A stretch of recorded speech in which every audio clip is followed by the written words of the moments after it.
Deus abençoe a tua vida. Livro de Gênesis, capítulo 13. Vamos estar lendo aí nos versículos 1 ao versículo 13.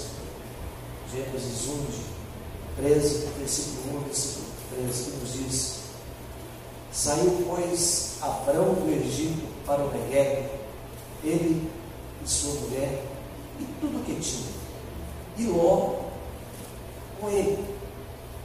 Era Abrão muito rico, possuía gado, prata e ouro.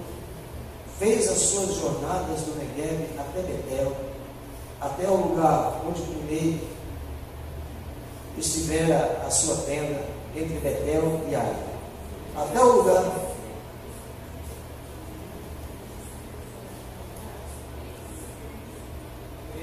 Gênesis capítulo 13. Gênesis capítulo 13, a partir do versículo 1. Agora nós vamos ler o versículo 5. Ló, que ia com Abrão, também tinha rebanhos, gado e tendas, e a terra não podia sustentá-los, para que habitassem juntos, porque eram muitos os seus bens, de sorte que não podiam habitar um na companhia do outro. Versículo 7. Houve contenda entre os pastores do gado de Abrão e os pastores do gado de Ló. Nesse tempo os cananeus e os fariseus habitavam essa terra. Disse Abrão a Ló: não haja contenda entre mim e ti, e entre os meus pastores e os teus pastores, porque somos parentes chegados. Acaso não está diante de ti toda a terra? Peço-te que te apartes de mim. Se fores para a esquerda, irei para a direita. Se fores para a direita, irei para a esquerda. Levantou Ló os olhos e viu toda a campina do Jordão, que era toda bem regada, antes de haver o Senhor destruído Sodoma e Gomorra, como o jardim do Senhor, como a terra do Egito, como quem vai para Zoar. Então Ló escolheu para si toda a campina do Jordão e partiu para o Oriente. Separaram-se um do outro. Habitou Abrão na terra de Canaã, e Ló nas cidades da campina, e ia armando as suas tendas até Sodoma. Ora, os homens de Sodoma eram maus e grandes pecadores contra o Senhor. Vamos ler até aqui. Todos se acharam agora? Amém? Muito bem, preste desculpa. Nesse texto, a gente vê um conflito entre Ló e o seu sobrinho, entre Abrão e o seu sobrinho Ló. Ló, então, ele é sobrinho de Abrão, filho do irmão de Abrão.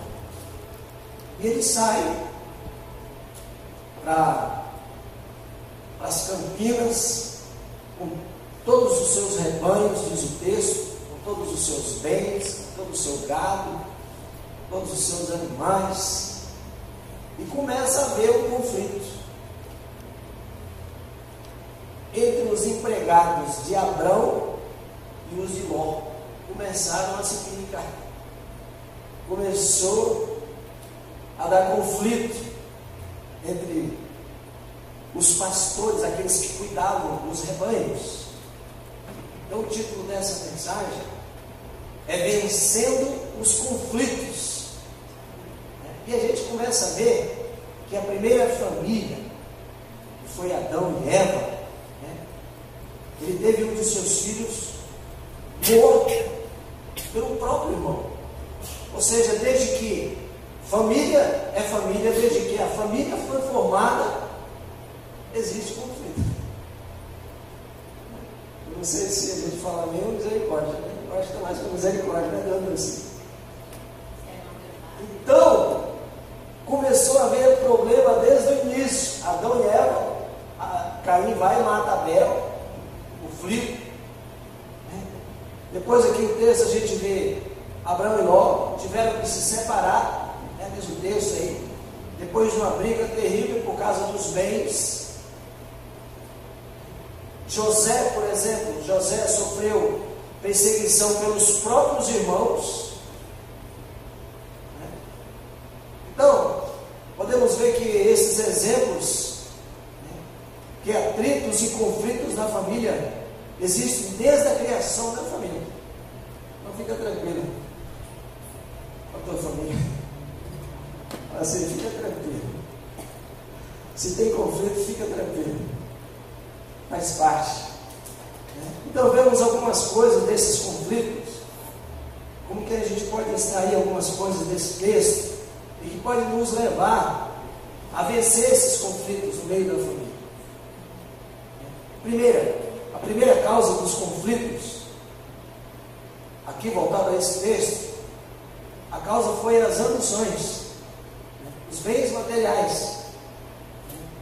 Às vezes, os bens materiais destroem a família. Às vezes, o dinheiro estraga tudo. Se as pessoas, os membros da família, começam a se desentender por herança, por propriedades, por presente, a família se torna muitas vezes um campo de guerra.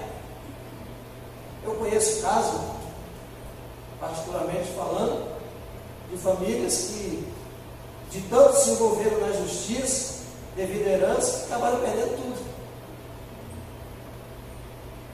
O governo tomou parte, os advogados tomaram outro, porque se tornou maldito. Então, às vezes, a gente começa a ver, aqui diz o texto que, versículo 1 do capítulo 13, saiu, pois, Abraão do Egito para o Negueb, ou seja, significa sul, foi para o sul, ele, sua mulher, e tudo o que tinha, e logo com ele. Era Abraão muito rico, possuía gado, prata e ouro.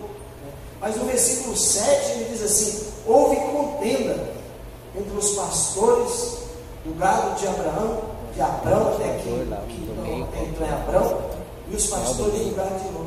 Nesse tempo estamos. Aí o versículo seguinte,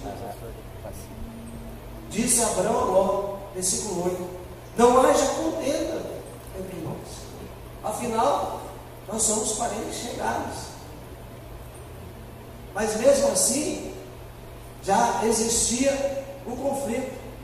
E a gente precisa entender, mas que nenhum bem material tem maior valor que a família. Nenhum bem material está acima dos princípios que Deus tem para cada um de nós. Nenhum bem material pode tirar aquilo que Deus preparou para cada um de nós. Então a primeira causa muitas vezes são as ambições. Em segundo lugar, o que a gente pode ver como conflito nesse texto? Segunda causa do conflito são as competições.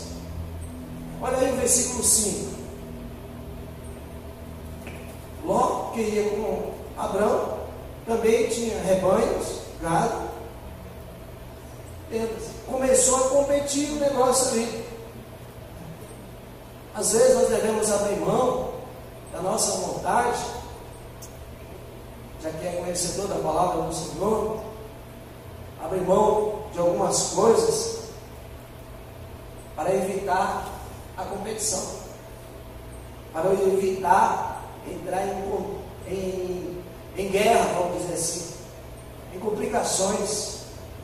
E o versículo 9, para que evitasse a guerra, olha só: acaso não está diante de ti toda a terra? Peço-te que te apartes de mim. Se fores para a esquerda, irei para a direita. Se fores para a direita, irei para a esquerda. Olha só, Abraão deu direito a Ló de escolher. Ló, escolhe o que você quer. O que você escolher, para mim está bom, para poder viver em paz. Às vezes são migalhas, são coisas tão insignificativas que criam um mal-estar, um mau relacionamento terrível dentro da família, por ninharia, por quase nada. Então, assim como eu já falei, eu entendo, amados, que nenhum bem material tem maior valor que a família. Conflitos existem, desde que a família foi formada. Então, primeiro a gente vê a causa do conflito, que são as ambições.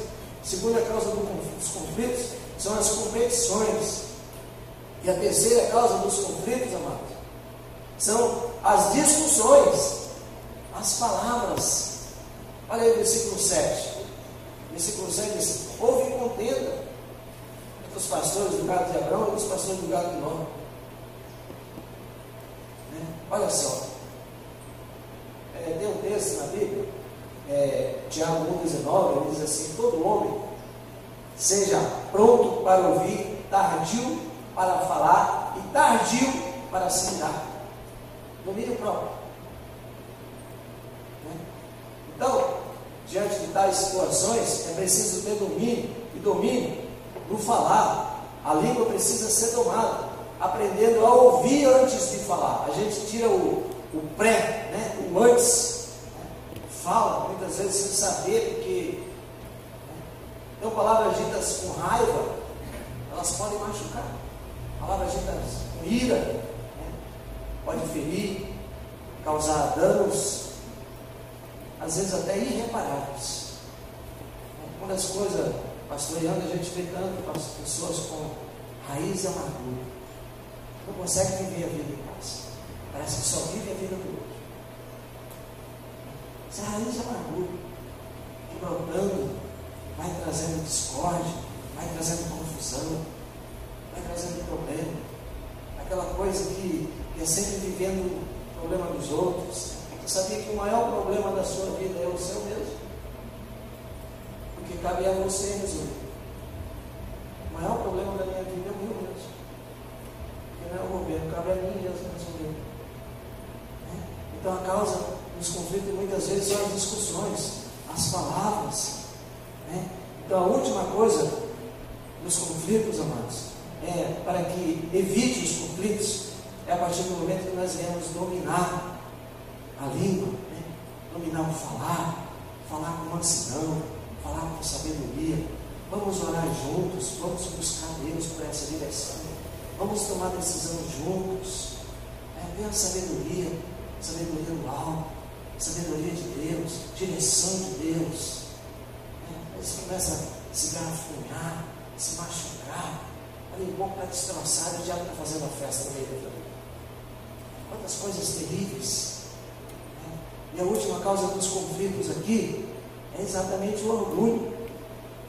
Às vezes devemos reconhecer e admitir quando erramos e pedir perdão. Esse é um dos fatores que traz conserto. Então Deus pode trazer restauração e reconciliação na família quando vê a humildade de saber que errou e pedir perdão. Vamos conversar, me perdoa, a gente estava com a cabeça quente, vamos orar a Deus. É dessa forma que se faz. A gente está nesse clima gostoso aí de advento, essa expectativa gostosa de Natal, a cada domingo que é lido um texto, se preparando para o nascimento de Jesus, E aonde Jesus está, é preciso reinar a paz. Se tiver coisas diferentes, Jesus não está presente. Então Abraão teve conflitos, mas ele resolveu os conflitos. Então o que Deus vê no meio de tanto conflito? O que Deus vê no meio de tanta discórdia, amado? Ódio, às vezes vingança, a maldade que cresce sem parar no coração do ser humano. Pessoas que ignoram a Deus, ignoram a sua palavra.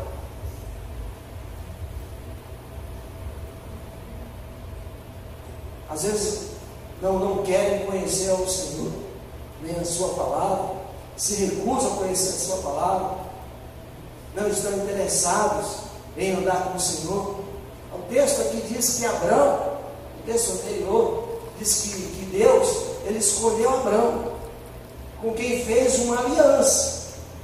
Deus, a partir do momento que chamou você, ele fez uma aliança com você. Bem, então, no final do versículo 8, assim, porque somos parentes chegados. Não é isso? Olha só. Então Deus quer escolher cada um de nós para ser um instrumento de paz na nossa família. Amém? Deus está chamando cada um, a mim e a você, para ser instrumento de paz no meio da família. Não de discórdia, levando o equilíbrio, levando o amor, levando a palavra do Senhor, levando a fé, levando o perdão. Porque toda solução, se gerar paz, é da vontade de Deus. Caso contrário, Deus não está permanecendo ali. Então, chegaram a uma solução antes que atingisse um grau irreversível do relacionamento. Eles chegaram a uma solução antes que o negócio se complicasse ainda mais. Então, Abrão e Ló, eles se separaram, mas eles não continuaram, eles continuaram sendo amigos. Eles se separaram, vai para um lado, eu vou para o outro, mas nós vamos continuar sendo amigos. Afinal de contas, nós somos parentes chegados. Um fala para o outro. Né? Isso significa o quê? Olha, sem amargura, sem ressentimentos. Né? O problema foi resolvido. Lá no texto de Mateus 5,9, ele fala assim: bem-aventurados são os pacificadores, porque são chamados filhos de Deus. Bem-aventurados são os pacificadores. Lá no Sermão do Monte, Jesus está lá no Monte das Oliveiras, prega com a multidão, para os discípulos, ele começa. Lá no versículo 9, diz: bem-aventurados são os pacificadores, porque eles serão chamados filhos de Deus. Então eu quero falar para você: seja um pacificador, dentro da família, fora da família, no trabalho, na igreja, aonde quer que seja. Seja instrumento de Deus, seja um pacificador. Fala para a pessoa que está perto de você: seja um pacificador, por favor.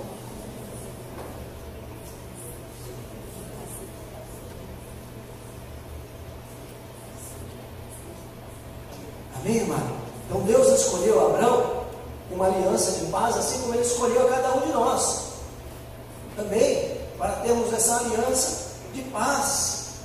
Né? Abrão, chega aqui o texto até que eu já li, fala no versículo 8: não haja contenda entre nós. Então ele deixou Ló escolher o campo da sua preferência. O que significa? Atitude generosa da parte de Abrão. Escolhe se você quiser, na vida tudo bem. Atitude generosa. Então, você já pensou em abrir mão, se preciso for, para viver em paz? E aqui nesse texto, vamos continuar lendo ele agora. Depois que Abrão apaziguou a situação, depois que ele abriu mão, Deus deu a ele muito mais. Nós lemos aí até o versículo 13, né? Muito bem, vamos ler a partir do 14. Disse o Senhor a Abrão, depois que Ló se separou dele: ergue os olhos e olha, desde onde estás, para o norte, para o sul, para o oriente e para o ocidente, porque toda a terra que vês, eu te darei a ti e a tua descendência para sempre. Aleluia.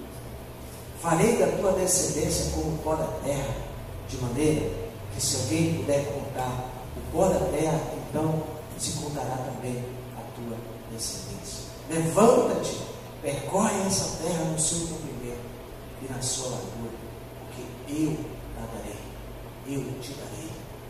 Olha só, mas vale a pena buscar a direção de Deus, vale a pena ficar com a direção de Deus. E tem um outro texto que eu também gostaria de compartilhar. Está lá na segunda carta aos Coríntios, capítulo 1, se você quiser abrir, vamos abrir juntos lá. 2 Coríntios, capítulo 1. 2 Coríntios, capítulo 1.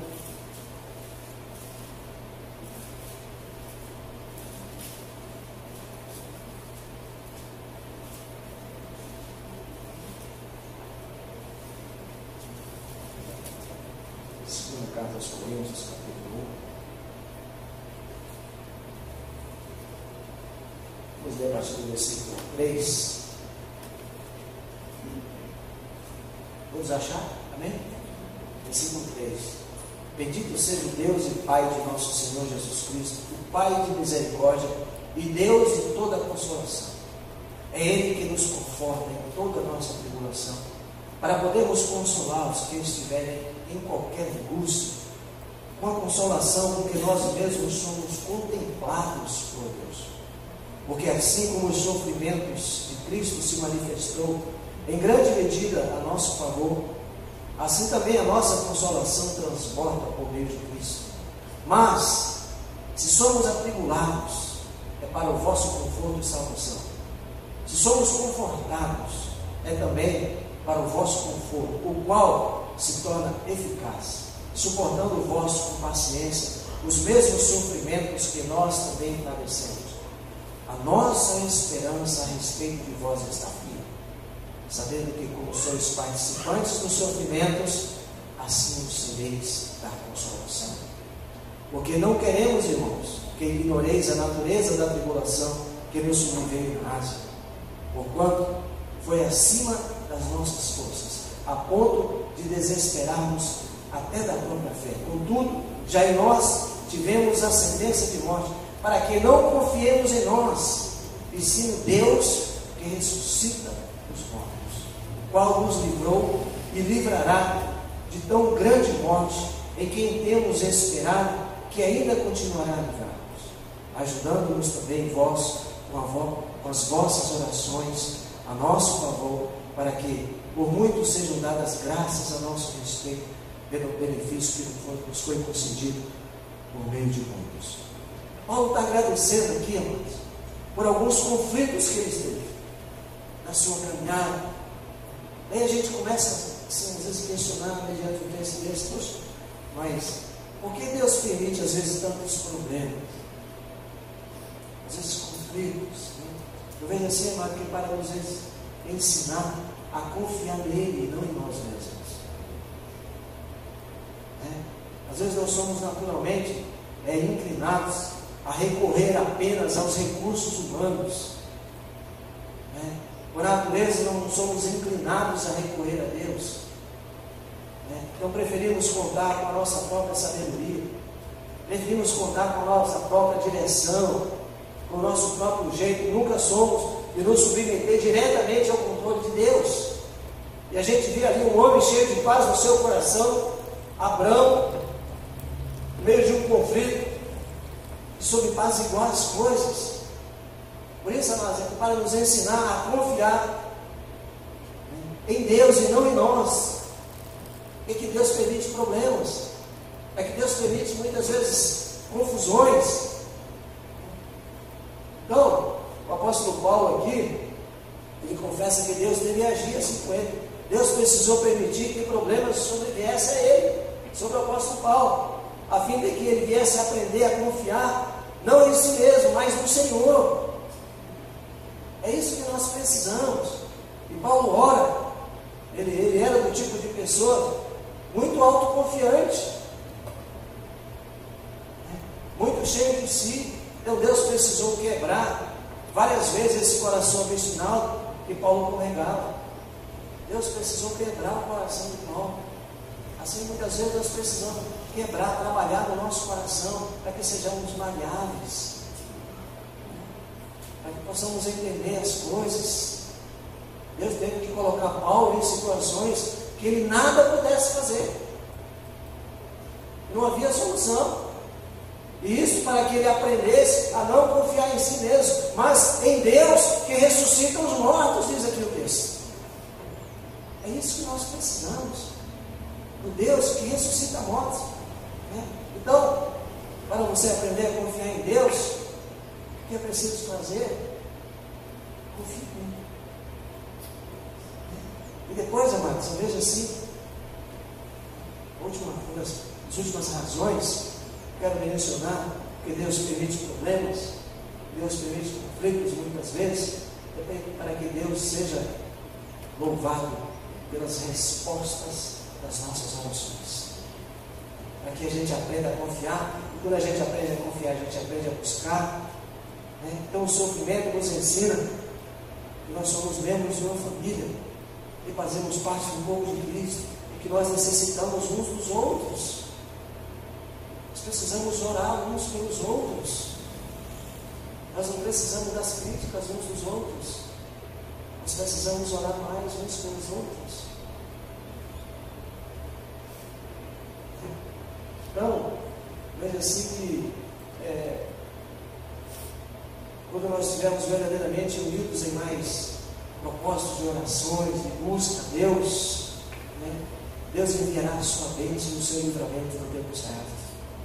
Assim como ocorreu com Paulo, assim como Deus deu direção a Abraão, e por causa disso Deus será louvado, não somente por cada um de nós, mas por muitos, por todos, pela igreja representada. Então, se os conflitos permitirem que você conheça as possibilidades de Deus, é para que nós possamos aprender a buscar a Deus. No versículo 9, a segunda parte do versículo 9, ele diz assim: para que não confiemos em nós, e sim no Deus que ressuscita os mortos, amados. No versículo 3, ele fala: bendito seja o Deus e Pai de nosso Senhor Jesus Cristo, o Pai de misericórdia e Deus de toda consolação, o Deus de quem todos recebem ajuda, o Deus de quem todos recebem ajuda. E depois ele diz mais, aí no versículo 4, é Ele que nos conforta. Esse conforta significa auxílio, é Ele que nos auxilia nos momentos das decisões, no momento das coisas difíceis. Depois aí em seguida ele diz assim: para podermos consolar os que estiverem em qualquer angústia, com a consolação com que nós mesmos somos contemplados por essa consolação. Efeito de consolar tem a presença do Senhor, efeito de ajudar. Depois ele diz mais, aí no versículo 6: mas se somos atribulados, é para o vosso conforto e salvação. Conforto quer dizer ajuda. O Senhor é o nosso ajudador. Amém, dona Helena?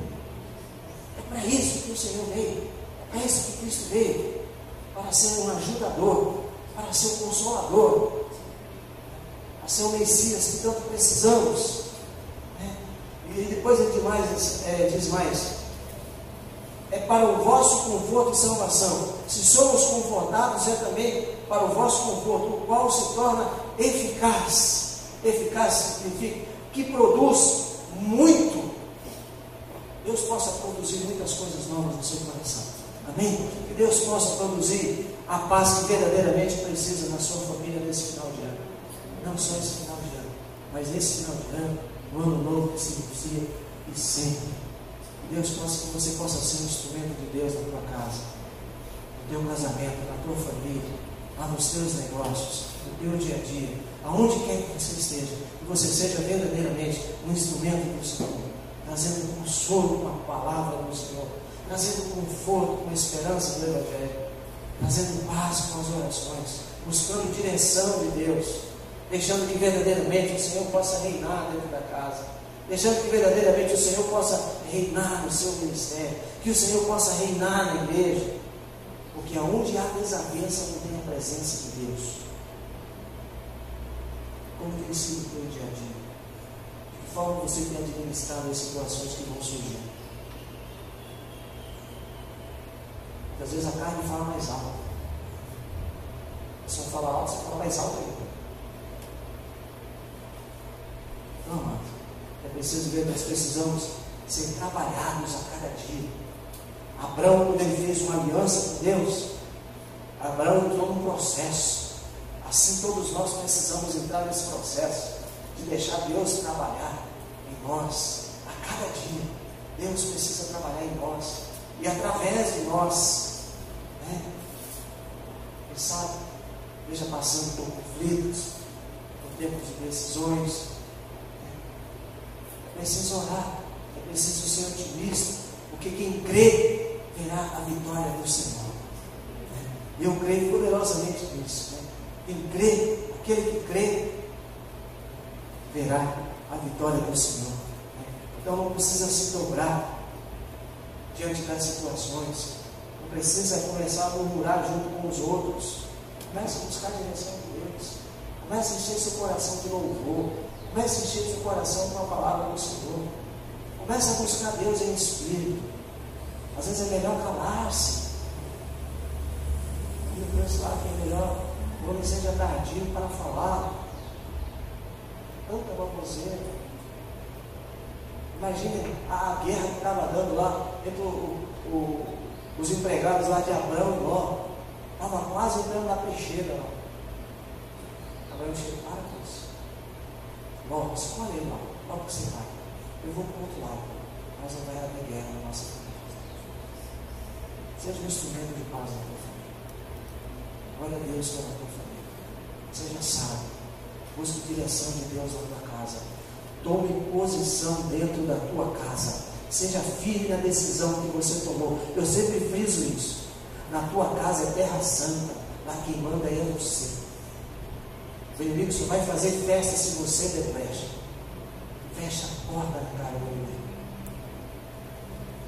Seja um instrumento de paz. Seja um pacificador. Esse texto, ele fala assim, versículo 7, 2 Coríntios: a nossa esperança a respeito de vós está firme, sabendo que como sois participantes dos sofrimentos, assim recebeis da consolação. Amém. Amém, irmãos. Vamos receber da consolação. No meio da perda, no meio dos sofrimentos, no meio dos problemas. E o versículo 6 ele diz assim: mas se somos atribulados, é para o vosso conforto e salvação. Se somos confortados, é também para o vosso conforto, o qual se torna eficaz. Vai produzir muita coisa boa na tua vida. Aguenta firme que Deus é fiel. Amém, irmãos? Aprenda a buscar Deus. Seja um instrumento, seja a boca de Deus, seja instrumento de paz dentro e fora da tua família, dentro e fora da tua igreja. Cuidado com as contendas, os instrumentos do diabo. Seja um pacificador, seja bênção. Deus te chamou para você ser uma bênção. Você é uma bênção, mas não